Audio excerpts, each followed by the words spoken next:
yeah, it's the third Saturday in October. It's Frank Rock. It's the House of Orange Sports Channel coming at you. Taking a few days hiatus to just get some things done. Sometimes, based on what I do, gets a little busy this time of year. So needed a few days to get some things done, but I'm happy to be here. It's the third Saturday in October. It is the game on the schedule. It's Tennessee. It's Alabama. 3:30 ABC. What to expect today? This is not a game day breakdown. This is not any of that stuff. This is the rivalry. Tennessee, Alabama. It's a rivalry. It goes back years. And honestly, probably more in my lifetime, Alabama has gotten the better of Tennessee. My first big memory of this rivalry was in 1982. 6-year-old Frank Rock at the time. Dad, Papa had season tickets at the time. They went to Knoxville. They watched the big upset in Knoxville. Probably my next, at that age, don't remember a whole lot until I probably got to about the middle grades. But then my first, of course, there was the rivalry. We lost numerous times to them. There was the 9-6 game in Neyland Stadium. Thought for sure that was the year to end that losing streak to them. There was, David Palmer, the 2-point conversion when they played in Birmingham. They didn't play in Tuscaloosa that year. Tie ball game back in that ridiculous era where you could end in a tie, which was totally stupid. I'm glad they got rid of that. But then, of course, Manning to Kent, Frank Rock's birthday. The rivalry, the streak ended. Tennessee goes on their own streak. It goes back and forth a little bit. Nick Saban comes in 2007. And then Tennessee did not win again until 2022. The last time Tennessee won 2 years ago, guess where Frank was at? He was at a wedding. But we did get to watch it at the end. So, everybody all was happy at the end. It stood out to me that today, though, on game day. I wasn't watching. I was watching SEC Nation. I was kind of messing around with some content here. But Nick Saban, of course, obviously, I think arguably the greatest coach in college football history. Nick Saban, I thought it was really interesting today that his quote on it was, to our players, this was a bigger rivalry than any other game as far as rivalries go. He said it was bigger than bigger than Auburn, bigger than LSU. Said there was times he had trouble getting his players up for those games. Said with Tennessee, never was it an issue. Never at any point was it an issue getting Alabama up to play Tennessee. And that's the way this rivalry should be. That's the way it should be with Tennessee, Alabama. There's no reason, if you're a player and you're so caught up in your own world that you cannot get, up for this game, you don't need to be playing in it. You just don't. And, this rivalry for Tennessee, obviously it's not a beauty. It's not a beauty in the books. I was trying to pull this up right now, as I should have had it up ahead of time, but didn't. But this rivalry, of course, goes back a long ways.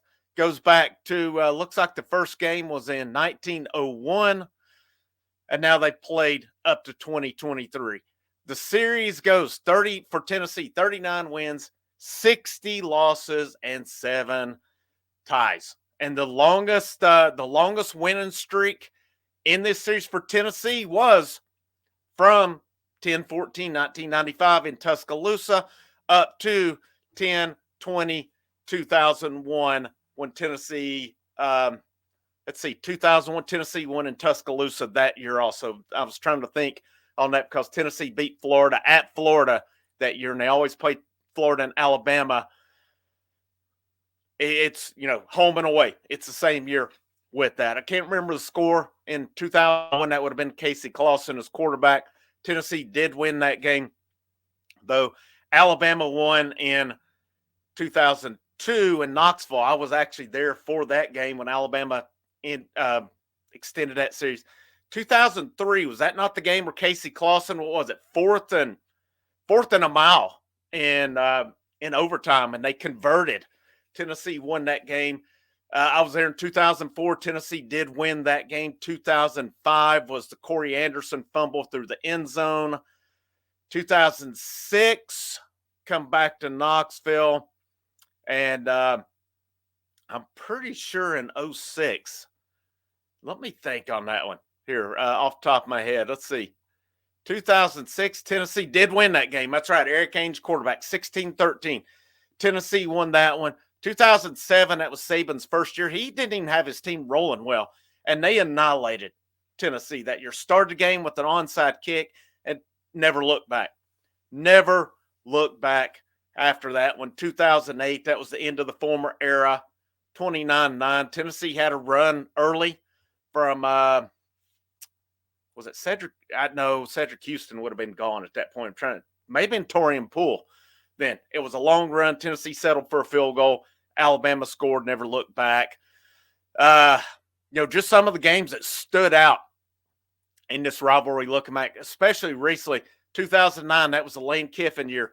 Daniel freaking Lincoln lined up for a game-winning field goal to end after Tennessee had scored a touchdown, after Tennessee got the onside kick. And like he did all the time, he kicked it about the height of his center's helmet. It had Mount Cody who blocked it in that game. Just, this game and this rivalry, really from that point, though, you look at it over the years, it wasn't close. And in 2015, Butch Jones took the team down. They led late, and Alabama went down, scored late in that football game to win 19-14. None of these games then after that were really close. There was one of the Jeremy Pruitt games, maybe in 2019, ended up 35-13, where Jarrett Garantano decided to call his own number, fumbled on the end zone. It went all the other way for a touchdown with it. Tennessee was competitive. That game was closer in the score, but it was still bottom line. It ended up an Alabama win in that game. And then you had really nothing. I mean, 2021 was 52-20. 2022, Tennessee won. Last year, Tennessee's up to half. The wheels fell off in the second half. But this has been a rivalry of streaks. Of course, the Alabama streak was 15 in a row prior to 2022. Tennessee, of course, better at home, 21-27-1, away 18-32, and they tied 6 times on the road with it. What's the game look like? Last I seen, Tennessee is a 3-point underdog tonight at home. I think it's fair. And this is one of those games. I've not seen how Game Day picked it. I'm sure Saban picked Alabama. All of SEC Nation, except for Laura, picked Alabama to win. I know Kirk Herbstreit said he was picking Tennessee. The reason I picked Tennessee when Carrie and I did the Monday night shows because it's at home. If it was on the road, I probably would not go with them other than just trying to be a homer. But for Tennessee to win this football game tonight, you've got to get some offense. They said last week after the game, we're close. We're close to having this thing going. You can't be close tonight. You have to have it rolling. You have to have it rolling.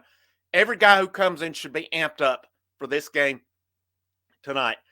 I'm still sticking with a Tennessee win tonight. Alabama, was it the receivers coach this week said that I basically alluded to it's not that loud. They're going to find out tonight. And Jalen Milroe has not played in a stadium as loud as Tennessee when he's on the field. He just hasn't. And, I know he just hasn't. Let's just face it. How's that fan base going to affect him? But the bottom line, though, to keep that fan base into the game, if you're Tennessee's offense, you've got to do something. You've got to do something. Nothing would be bigger for this offense than to go down the field on that first possession and score a touchdown. If you do that, that will be the ultimate confidence booster for Nico Iamaleava and for the Tennessee offense. If you don't, you're going to give Alabama confidence out of the gate, and that's going to take a little bit out of this fan base who will be into the game. But the longer, it's just natural. If you don't produce, you don't score points, eventually that fan base is going to get a little restless and a little quieter. But I thought it was really interesting to hear Coach Saban say that this was the one. This was the big rivalry for them. The national media always puts Alabama-Auburn up there at the top. Pretty interesting to me that on the inside access, Tennessee-Alabama is the one in that locker room. Tennessee-Alabama, when all teams are on the right, are doing things right, whether it's Auburn, Tennessee, Alabama, or what have you, Alabama-Tennessee is the rivalry to me for these. And I'll wrap up on that. Backwoods, Tennessee, myself, we're going live tonight. We're going into live game. Did it a few weeks ago or a couple weeks ago against Arkansas. Going back in tonight. We're going back in live show. See what we can do. We're going to talk a little football after the game tonight, so we'll join you immediately after. I know it's a saturated market. I really don't care at this point because we're getting in trying to build this channel as we work toward basketball and baseball right around the corner. Have a great day. Frank Rock, House of Orange Sports Channel. Last but most certainly not least, on this third Saturday in October, go Vols.